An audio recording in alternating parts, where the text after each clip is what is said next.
વિરામ પછી આપનું સ્વાગત છે। અમદાવાદમાં રખિયાલ વિસ્તારમાં લુખ્ખા તત્વોનો આતંક બાદ હવે પોલીસ એક્શન મોડમાં આવી છે।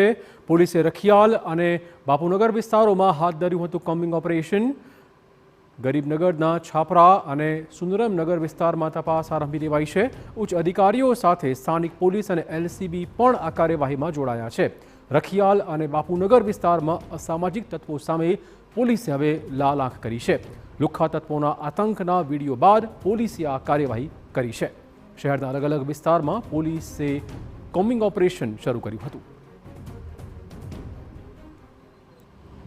તો એક પ્રકારનું રૂટિન કોમ્બિંગ 31 ડિસેમ્બર આવી રહી છે, એ સંદર્ભે પણ કોમ્બિંગ રૂટિન રહે જ છે। અને અત્યારે જે રખિયાલ અને બાપુનગર પોલીસ સ્ટેશનમાં જે 2 ગુના દાખલ થયા છે, એ સંબંધે પણ આરોપીઓ તેમના સગા સંબંધીઓના ઘરે લાગતા વળગતા એમના ઘરે પણ આજે કોમ્બિંગ કરીશું અને કોઈ પણ હથિયારો કે કંઈ પણ મળી આવે તો એ વિરુદ્ધ કાયદેસર કાર્યવાહી કરવામાં આવશે।